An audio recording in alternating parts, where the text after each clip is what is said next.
Hey, it's Jason Blake. I'm the Medicare Geek. It's year one of the new year. I want to talk to you people about Medicare drug costs. There is major legislation passed next year that should improve a lot of drug costs by next year, 2024. But this year, it's still going to be a hot mess for a lot of people. If you're on more than one brand name medication or expensive medication, it's going to be a rough year. Let me give you some tips on how to deal with it.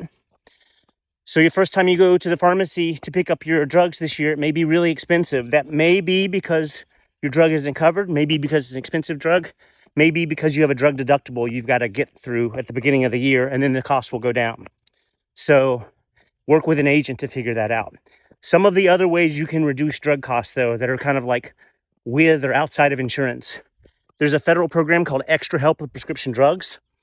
If you Google Extra Help with Prescription Drugs, there's a tool on the Social Security website where you can find out if you qualify and apply. If you do qualify, it takes about a month to get approved to that, and it'll connect to any Part D plan that you already have.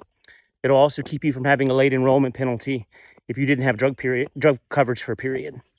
The next way is a tiering exception. Every Part D plan has a formulary exception process. So if your drug is not on the formulary, or if it's a high tier, you can request either a formulary exception to get it covered or a tiering exception to get the tier lowered by a step or two to make it more affordable for you. Work with your provider to do that. Other drugs, still expensive no matter what you do. There are things called patient assistance programs. So have you or your agent Google the name of your drug, patient assistance programs, look at the top few links. If there's something available, you should be able to find it and see if you qualify. Other ways you can do it, ordering from offline or Canadian pharmacies. There are a few out there.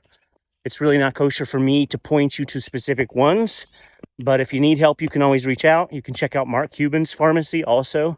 Some things are a lot more affordable there. Asking your providers for samples.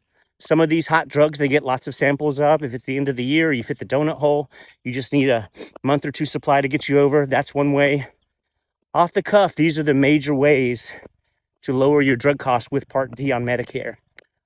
Some people even qualify for Medicare and Medicaid. So if you qualify for extra help, you also want to screen yourself to see if you maybe qualify for Medicaid as well. Those are the bulks of the insights I have for you for this year.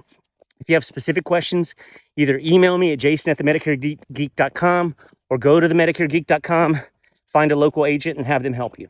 Have a great day. Bye.